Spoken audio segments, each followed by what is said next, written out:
Now on CBC Vancouver News. A BC Conservative MLA is charged with assault and uttering threats. The first we were notified of this was yesterday. He's now out of the party caucus, while others want him to resign. Plus, it's great. I don't ever want to leave it again. forced out by a massive mudslide, Coquitlam residents are allowed to return home amid a big, costly cleanup. And steamed over a sauna. I think people don't realize how big this is. The push and pull of a waterfront proposal in Vancouver. The more options we have to get people on the water in Vancouver, the better. This is CBC Vancouver News.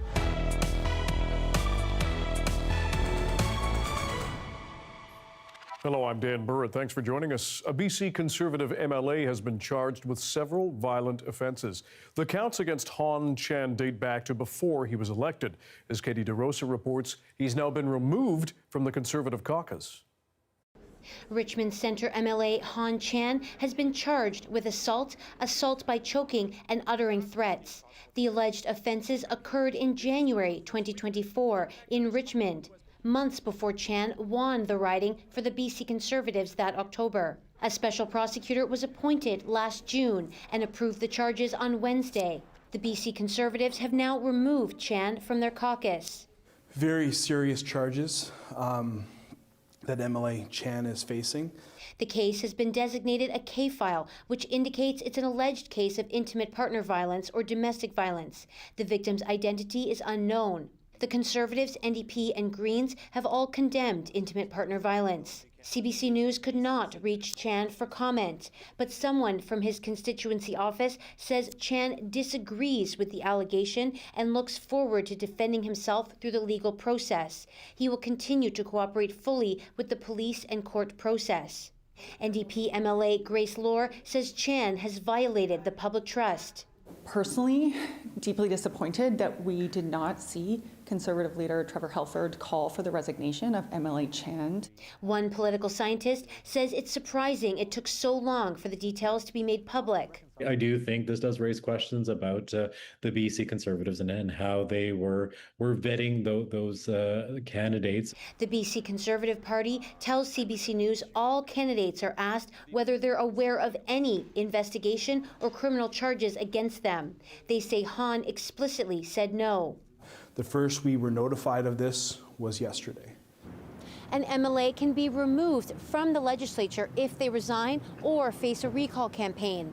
If an MLA is convicted of a serious offense, they must automatically give up their seat. Han Chan's case is due back in court April 22nd. Katie DeRosa, CBC News, Victoria. They were plucked from their properties by helicopter and had to spend a week in a motel. But now some Coquitlam residents displaced by a mudslide can go home. As Troy Charles shows us, the city has given the all clear for all but one house. It's been a long week for Jeannie Dimitrinitz and her family, and Thursday they got the news they've been waiting for. It's great. I don't ever want to leave it again. The Pipeline Road resident got the all clear from the city of Coquitlam to return home after a mudslide tore through her property last week. The slide hit the neighborhood after days of torrential rain. The city says a geotechnical review confirmed that it occurred well up the mountainside. An exact cause is still unclear. They concluded that it is safe at this point in time, but it is considered essentially an emergency geotechnical review. And so there will need to be a more detailed review done that will give long-term outlook. So all that's gone, and it probably initially followed the creek, I'm guessing. That was the low point.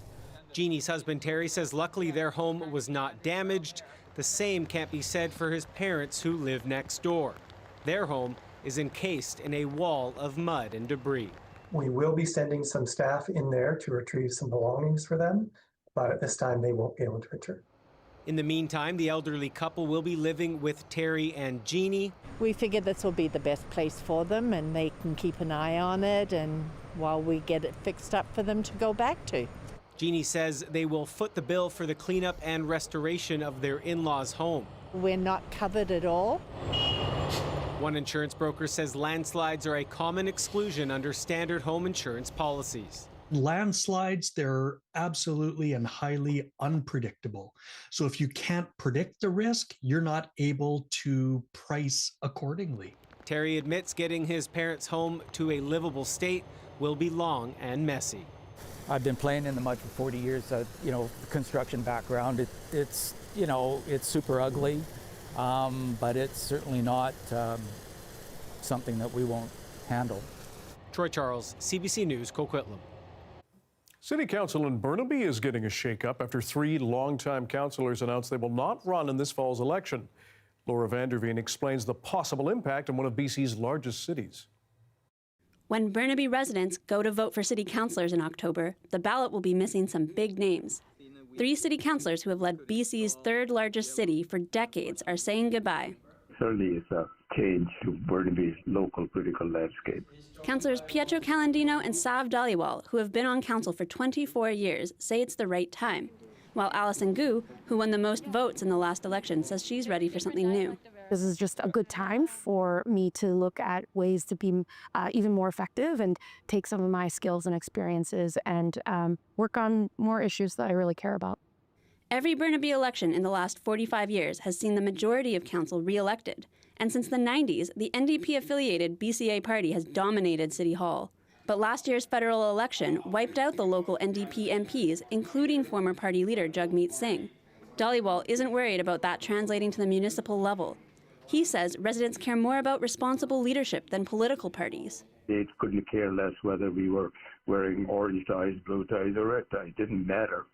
They just simply wanted to support people who are responsible, who care, who are cognizant of issues around their neighborhood. Obviously, we created a city that is very well loved by the residents, and I doubt that they will want to see any change.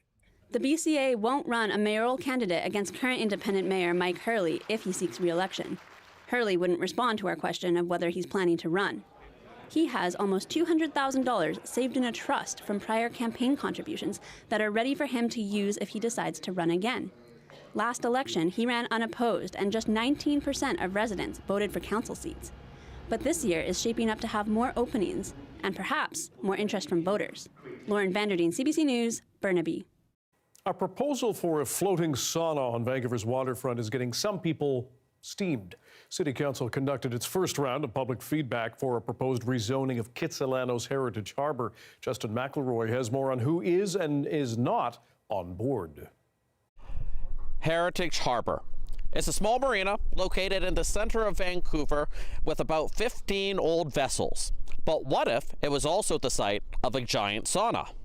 This brings a great new experience for residents to enjoy as well as visitors. That is Vancouver Councillor Sarah Kirby-Young, who last year was disappointed when Haven, a company that operates a sauna barge in Victoria's waterfront, said they couldn't make a similar concept work in this city. I just thought it would be a real shame that they might, for example, go to another city or go to the North Shore. A motion was passed to explore bringing the sauna to the city's Heritage Harbour, operated by the Vancouver Maritime Museum, with the museum getting some of the proceeds.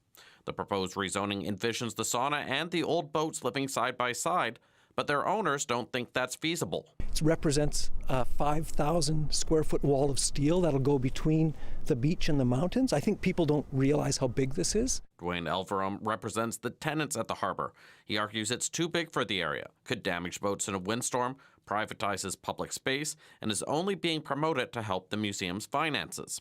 It strikes me as one of the most curious decisions I think I've heard in maybe my lifetime, both as an architect and as a sailor. Public feedback wrapped up this week and will eventually require a rezoning vote, but an online petition by local residents has more than 1,000 signatures against the plan. It's not suitable, people like the idea of the barge. I have a friend just called me and said, "Oh, I love the Victoria barge. I would be happy." But I said, think about it. Just use your common sense. This is not the place for it. But a former Vancouver councillor says that the city needs to meet the growing demand for these types of services. So you're seeing cold plunging and saunas and Pilates, and people are really recognizing if taking care of their own health is so important. Weeb acknowledges there is local backlash, but says the needs of the city outweigh the wants of the sailors and nearby residents. I don't think it's a slam dunk, but I think there's an opportunity for this to happen because The more options we have to get people in the water in Vancouver, the better, and I completely support that. So while this may be a unique vote for council to eventually make on this rezoning, it really is an age-old question they are going to face. Who are Vancouver's waterfronts for, and why? Justin McElroy, CBC News, Vancouver. South Korean defense contractor Hanwha Ocean has signed a deal with partners here in BC to build a modular housing manufacturing facility on Vancouver Island. BC's Forests Minister calls it a potent partnership. We hope the South Koreans will buy a lot of our lumber. We are counting on you because we had a lot of lumber to give. The Americans don't seem to want our lumber for their homes, but we will gladly build more homes in South Korea, in Japan, and in communities around the world. Hanwha's energy technology expertise will be used to produce affordable modular housing units at scale for Indigenous and underserved communities. We see this as a starting point for deeper industrial collaboration. Prime Minister Carney, meanwhile, toured the Hanwha shipyard in South Korea last October. The company, meanwhile, is in the running to sell state-of-the-art submarines to the Royal Canadian Navy. It's looking to buy up to 12 new diesel boats to replace the aging fleet by 2035. Meanwhile, NATO says Canada is now spending roughly 2% of our GDP on national defense. It's a commitment Canada has not met since the end of the Cold War almost 4 decades ago. Mark Carney has hailed the news, speaking in Halifax. More now from Ashley Burke. The Prime Minister marking an important moment for the military. Great day. For the first time since the Cold War, Canada has now hit NATO's spending target. This is the beginning of a new era for Canada's defense. The Prime Minister says he kept his promise to spend more than $60 billion. The largest year-on-year increase in defense investment in generations. NATO confirms it's the first time that Canada and all allies reach the alliance's goal of spending 2% of GDP on defense, just as it raises the bar to 5% over the next decade. Continuing this crucial trend will be a priority in the years to come. For too long, European allies and Canada were over-reliant on US military might. This moment comes after intense pressure from allies, including Donald Trump. He has said it's what made Canada a serious contender to be his 51st state. They think we're going to protect them with our military, which is unfair. The opposition says it shouldn't have taken Trump to push Canada across the line. That's the wrong reason. We were supposed to be here as a nation more than 2 years ago. We shouldn't have been dragging our feet and dithering. The Prime Minister got here after a flurry of spending announcements, including a more than $300 million project to buy new rifles for the Army. But the government has refused to provide a detailed breakdown of the costs. The government has to be much better at explaining itself. Otherwise, it risks undermining public trust. And that's really the issue. That defense expert says it won't be easy for Canada to hit NATO's new spending target, and that if the government isn't more transparent, it could lose the public support to keep spending tens of billions of dollars on defense. Ashley Burke, CBC News, Ottawa. The weather update is brought to you by Paul Davis Property Restoration Experts. When things go wrong, we do what's right.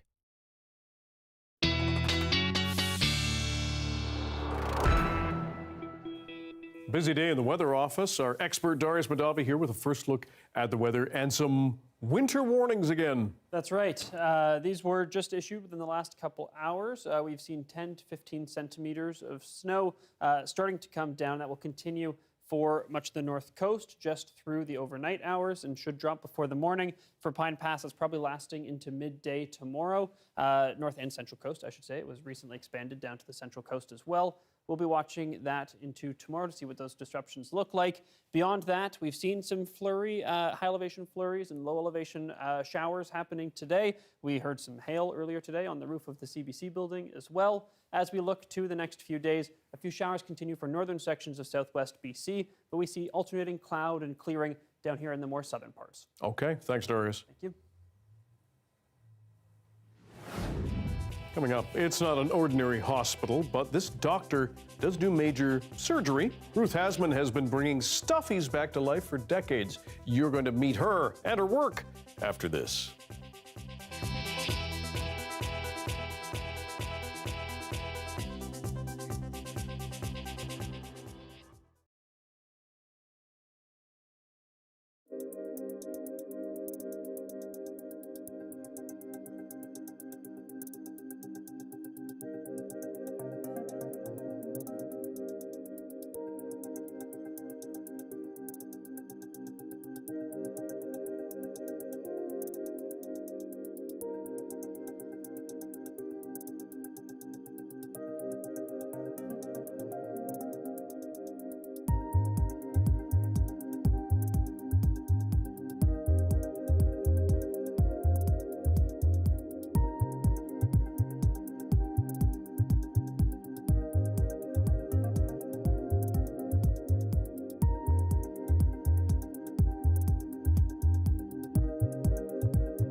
A new report from BC's Seniors Advocate is highlighting growing pressure on wait lists and frontline services.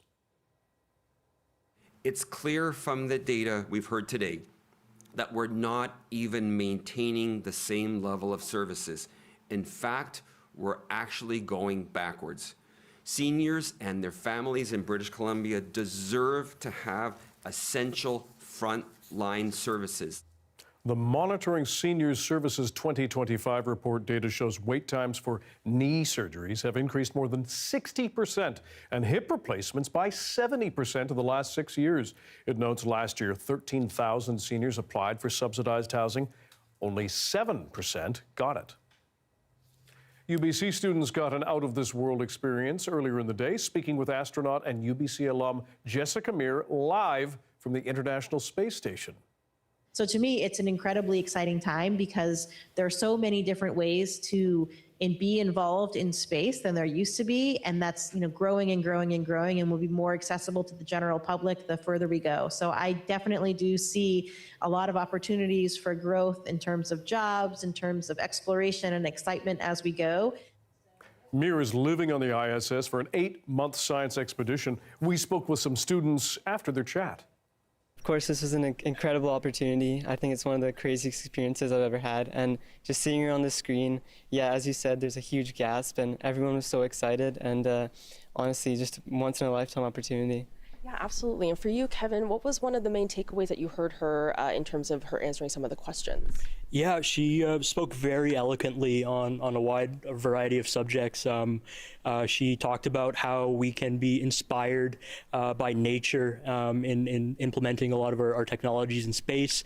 She talked about potential future avenues for professions in space, astronauts in space, and it was great to hear from her about that. She's a researcher at the top of her craft.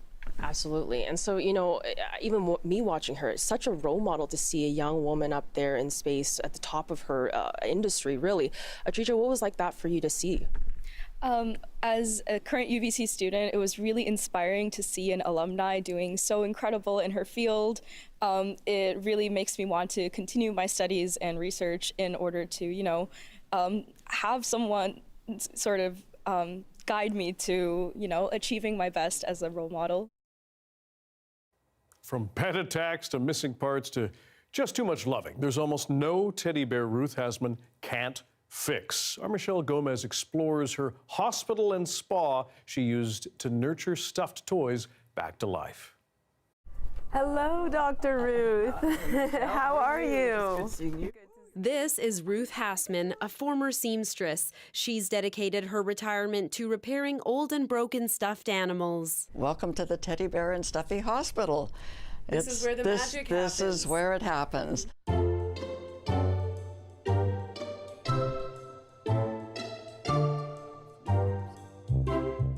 From missing stuffing to eyeball replacements to fur grafts, there's almost no bear she can't fix. I think he's about 75, probably about 75 years old. Hasman has been doing this for decades and has repaired thousands of toys. SpongeBob is going under the needle. Under the needle, yes. Her supplies are endless. So I've got different colors, different textures. A growler. And when she doesn't have what she needs, she scours local thrift stores. Would you call this guy an organ donor? Yeah. I've used his head.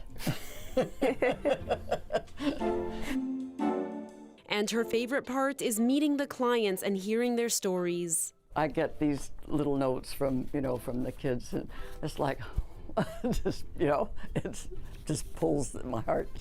I'm honestly shocked. Like, they look better than they did when I first got them. He's like a decade old, I think. All the stuffing kind of fell to like the bottom part, and he was just like a piece of spaghetti.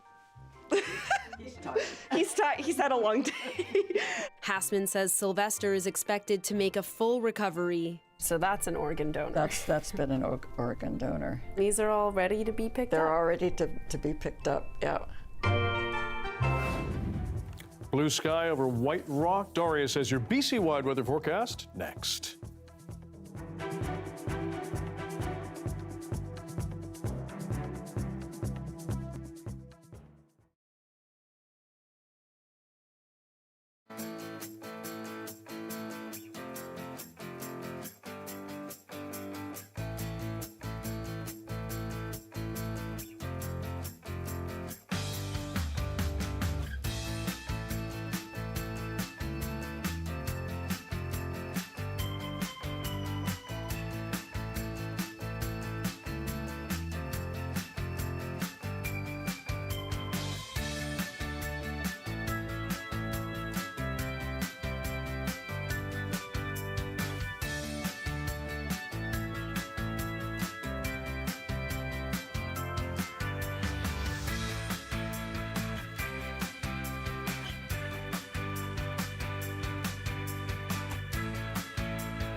The CEO of Air Canada has apologized for his English-only message of condolence after Sunday's deadly plane crash in New York. In a statement, Michael Rousseau says, despite many lessons over several years, unfortunately, I'm still unable to express myself adequately in French. I sincerely apologize for this, but I am continuing my efforts to improve. Despite that apology, Quebec's National Assembly has now passed a motion adding to the calls for Rousseau to resign. Air Canada is subject to the Official Languages Act. One of the two pilots killed in the crash was a Francophone Quebecer. In the meantime, there was a display of honor and respect for the two pilots who were killed on the weekend.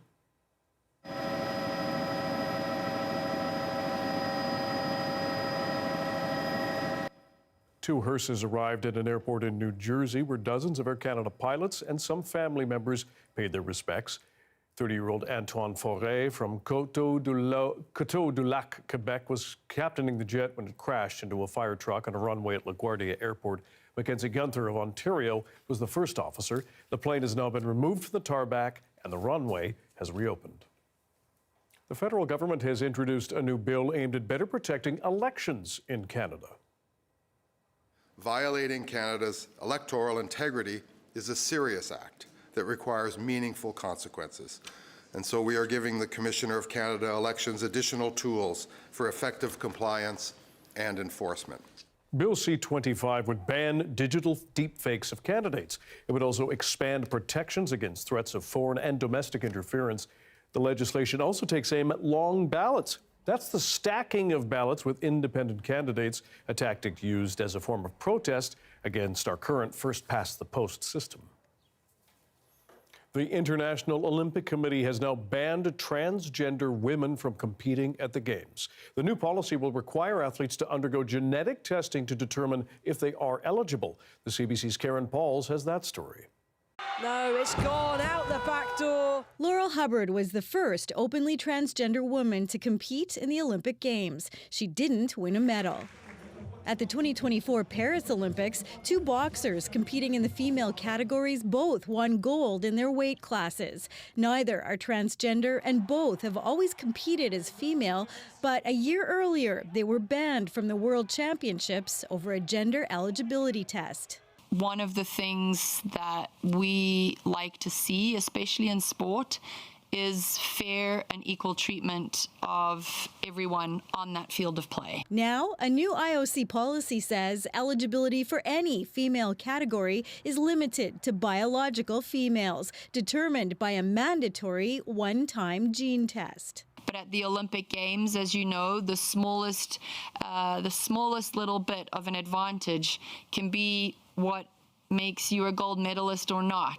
Take, for example, Caster Semenya, who has higher than average levels of testosterone for a woman and has won 2 Olympic gold medals. While there are exceptions for athletes with rare sex development disorders, most will also be banned. I think you really do need to have a sport by sport and frankly, athlete by athlete process, and I think that would be fairer. Last year, the Alberta government banned transgender girls from participating in amateur female sports. It applauds the IOC's move. I'm glad that International Olympic Committee follows Alberta's lead to protecting females in sport, to keep sport fair, safe, and accessible. With this executive order, the war on women's sports is over.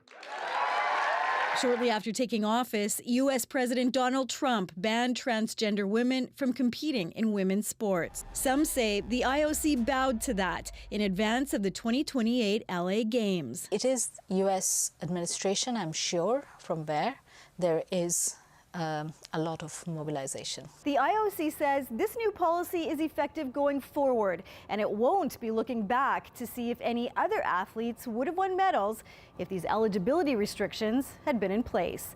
Karen Pauls, CBC News, Winnipeg. It has been 5 long, cold months since the Toronto Blue Jays World Series dream ended in Game 7 last season. Now the 2026 dream is about to begin. You know, just coming to work every day and that feel around the city, there is certain an excitement level around the Jays that our players have earned, and great place to be playing baseball. ballpark, and memories of seasons past may be in the shadows now, but the gloom of winter gives way to the hope of spring on Friday evening. The umpire will call play ball of the Toronto Blue Jays' 50th home opener on Friday that will take on the Athletics.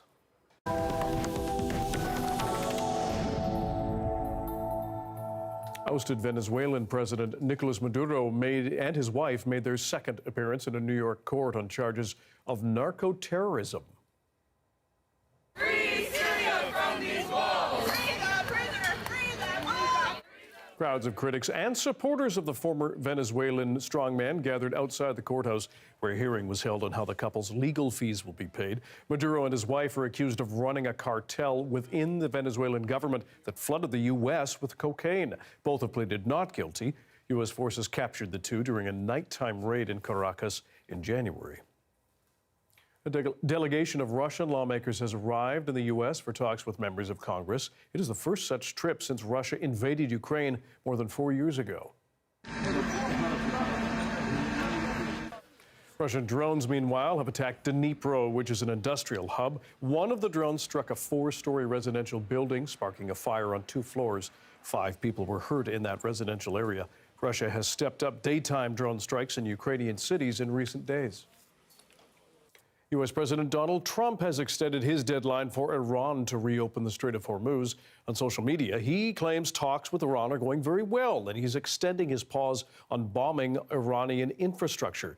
But the talks actually are happening? Sasha Petrusik has more from Jerusalem. The big question again today is whether the United States and Iran are negotiating to come up with some sort of a deal that would end this conflict. Donald Trump was really doubling down on his message that talks are going on, the negotiations are going on, but he was sounding less diplomatic. He was sounding more frustrated that Iran is still really insisting that no talks are happening. Yes, there's some contact, but no negotiations. میخوام عرض بکنم این که گاهی پیام‌های تبادل بشه از طریق کشورهای دوست یا از طریق بعضی از افراد مختلف. این نه اسمش گفتگو هست نه اسمش مذاکره است. What he's talking about is a process where Pakistan in particular has been acting as a mediator, passing messages back and forth between Washington and Tehran. Now, all of this, though, is happening in a situation where the fighting is continuing and Donald Trump is issuing more threats of his own. He also says Iran is now begging. They are begging to work out a deal.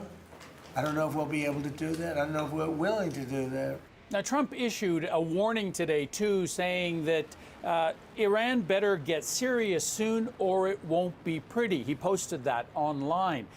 It hasn't been pretty. The conflict has been continuing here in Israel. There have been sirens going off all day. A number of Iranian ballistic missiles have hit here. Most of them have been shot out of the sky, but not all of them. People have been killed and injured. And Israel has been hitting Iran with their own airstrikes. They say that they assassinated a top naval commander responsible for the critical Strait of Hormuz. And one interesting point about the negotiations, though, is that apparently 2 names have been taken off of the hit list. Iran's foreign minister, the one who was speaking earlier, as well as the Speaker in Parliament. These 2 are expected to stay off of this list because they could be the main negotiators if, in fact, talks continue towards some kind of a peace deal. Sasha Petrusik, CBC News, Jerusalem. Coming up, a new streaming series takes a deep dive into the 22-year-old story of the Bush Boys of BC. We're going to speak with the co-creator of the series coming up.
22 years ago in March, the real-life drama of the so-called Bush Boys of BC started to unravel. In late 2003, two young men discovered camping near Vernon claimed they were being raised in the wild nearby by parents they said had dropped out of society. The story was poignant and captured the country's attention, but it simply wasn't true. Let's take a look at a CBC News story from 2004. Happy birthday to you. It was an incredible story. Two boys claiming they were raised in the backwoods of BC's interior. Okay, Tom, let's see what it tastes like. They said their names were Tom and Will Green, that they were born and raised in the bush, so they had no identification. They also said their parents still lived in the backcountry. My parents do not wish to say where they are. They do not wish for me to say where they are, and I see no reason why I shouldn't respect that. In the end, according to Vernon RCMP, it was just a story. The boys are from the U.S. Their names aren't Tom and Will Green, but Kyle and Rowan Horn. The brothers have violated immigration laws, and federal immigration authorities have been notified and are involved in the investigation at this point. Our place is back in there. Kyle and Rowan first told their story on CBC News Disclosure. It was picked up by U.S. media. That's how their real identity was discovered. Disclosure was the first to confront Kyle and tell him their secret was out. Are you Kyle? I told you everything that I said about myself. Oh, that's them.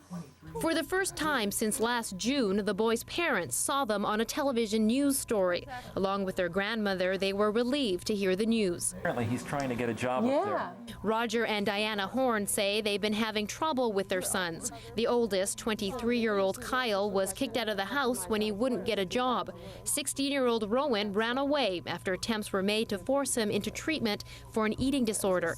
The boys spent several months living in a tent in a wooded area near Vernon. I'm so excited to know where you are, Rowan, and I can't wait to be with you. And make sure you get enough to eat. The boys are still in Vernon for now. Police say they will be reunited with their parents this weekend. If they refuse to return to the U.S., they'll face a deportation hearing on Monday. Rosa Marcatelli, CBC News, Vancouver. Our CBC News crews were along for the entire ride of that. Now, a new documentary series takes a deeper dive with 22 years worth of perspective behind it. It's called Wild Boys, Strangers in Town. Co-creator Jeremiah Hammerling joins us from Los Angeles. Jeremiah, thanks for being here. Why do you think a story like theirs was so believable, if we can call it that, back then? Yeah, well, thanks for having me. I think there's a few things to take in mind here. This story was huge, right, in 2004, which is maybe 2 years before social media really starts to kick off as we know it. And that's important because I think over the last 20 years since, we have the same hunger for strange stories that really do feed our imagination. So I think that part hasn't really changed so much. But, one of the things that I think is often overlooked with a story like this is that there's also simply an element of wanting it to be true. I mean, people forget sometimes that when the boys walked out of the woods, the younger of the two was under 100 pounds. They were both over 6 feet tall.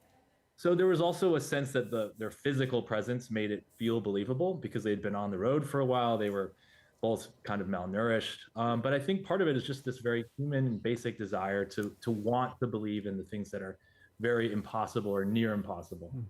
Now, I understand you were looking into another story in 2015 when you met the brothers. What made you think their story is worth retelling now? Yeah, so when we met them, we were actually in the early phases of working on a film about people who were trying to live forever. And we met Rowan Horn first. I met him actually in the summer of 2015. And through the process of that, learned his backstory about how him and his brother had emerged from the wilderness and with this fantastic story, but also with a very specific reason behind it. And what we found as we kind of dug deeper was that these were two young men who had, rightfully caused a lot of anger in the town of Vernon and in parts of Canada. As this story grew larger, there were obviously more questions. But what we found were two people who were frustrated with systems, products of conspiracy information, and searching for a greater truth about what they could find faith in in what they saw as a larger society, which was maybe failing them in their own eyes. What's your favorite moment from making this series, and what more do we learn about these two men? Yeah, so I think, it's a two-part series now streaming on Paramount Plus. And I think what you find through the process of going on this journey with the guys is both how much the world has changed in the last 20 years in a lot of ways. There's a heavy archival element. Obviously, this was a huge story at the time that it broke. But I think what we learn a lot is how much the world itself has evolved and our relationship to truth. And I think as storytellers, we were really tapping into and curious by this idea that if reality itself is reduced to just the story we tell about it, how does that inform the way in which we maneuver through the world? And how do we have faith or trust in institutions if we have different ideas about what reality is itself? And so I think what we saw was a cautionary tale, both about how we maintain community in the wake of all that, but also what are the types of questions that we should be asking about ourselves and on our communities if we are trying to live an impactful, meaningful life where we don't lose trust. Jeremiah Hammerling, the co-creator of the series Wild Boys, Strangers in Town from Los Angeles. We appreciate your time. Thank you for joining us. Thanks so much. The weather update is brought to you by Paul Davis Property Restoration Experts. When things go wrong, we do what's right.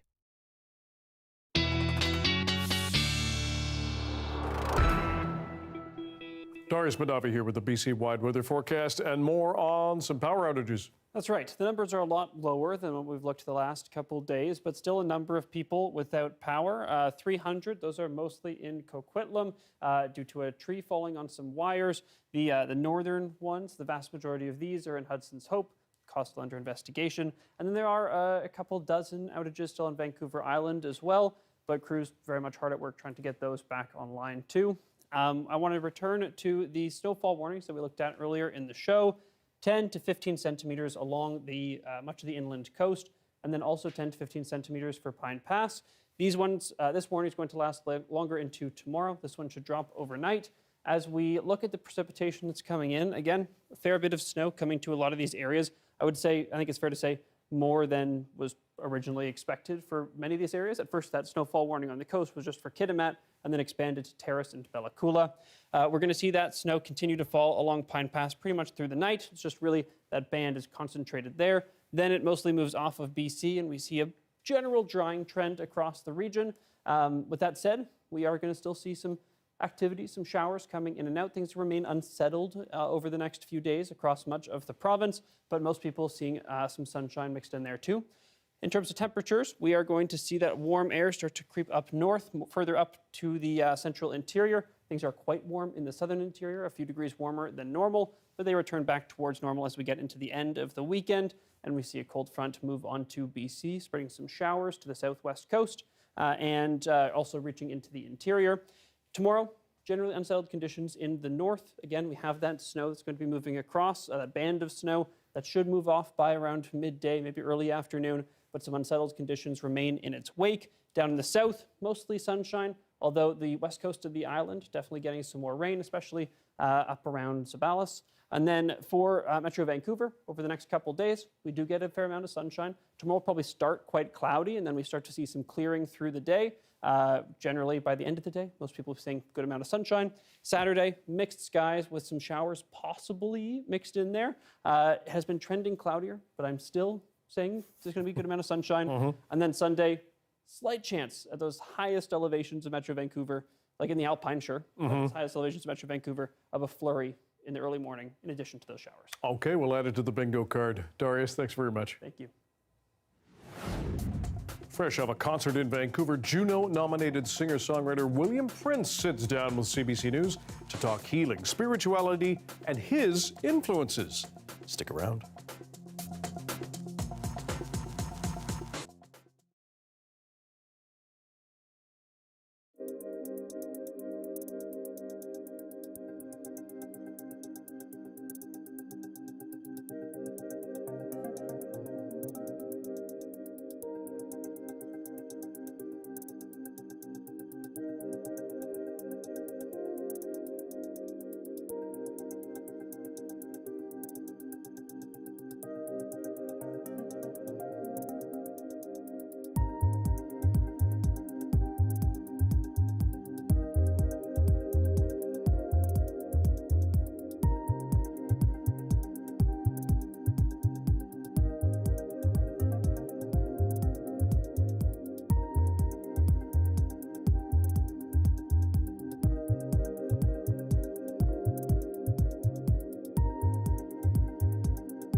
Amy Bell, and this is your CBC Inbox. On April 16th, join CBC's Leanne Young at the 2026 Surrey and White Rock Women in Business Awards. Come celebrate the strength and achievements of the incredible women shaping our future. And never miss a special programming series, event, or contest. Subscribe to CBC's e-newsletter and keep connected with us.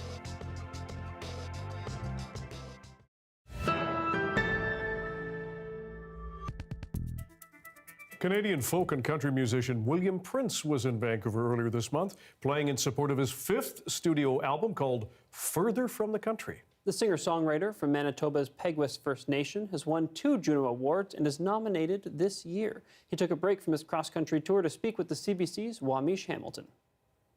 William Prince, thank you for coming in. Wamish, thanks for having me. That's my traditional name. Do you have a traditional name? No. I was about to get one, and the elder that was going to give it to me. I was on tour, and he passed away. And I got real close to it. I was starting to go to a healing lodge and talk about things with him, and yeah, and he sadly just suddenly passed away. You've played in small towns and in cities. Yeah. Between two, where do you think you've drawn the most Indigenous fans? Believe it or not, I don't know if I draw that many Indigenous fans. I draw a nice collection of friends and supporters, and family extends out, and then I do tend to meet a fair amount of Indigenous people. I'd say here in BC, for sure. I'm thankful for every person that shows up. Christianity is a big part of your life. It's not. Not at all. I want to say that right now. I made a gospel album, and everybody thinks I'm a Christian, and that's the part. I'm happy to say I follow the 7 sacred grandfather teachings. You know, I believe in the cosmos. I'm not a subscriber to any faith of that. I was a kid who got to set up the amps and guitars and play in the gospel band, and I made a gospel record as an homage to the forced Christianity that, you know, assimilated and took away a lot of the culture. But I grew up playing that music, and it's very nostalgic, and it taught me how to play guitar and sing, and so that's what I wanted to celebrate in the record. You talk about trauma and grief, but also about healing in some of your songs. How do you walk those fields and between pain and happiness? I made a whole record about that. Stand in the Joy was the record I made, the last one, and it's, you know, despite the challenges that were a part of my origin, despite the trauma of others around me that I've carried so heavily, and, you know, a father who dealt with a lot of pain, and a mom who was part of the 60s scoop, you know, and raised by white parents that were not always kind to her. That was just part of our everyday life as children, and that's why it carries forward. I wish more people understood that. With that, I've decided not to let it control the narrative.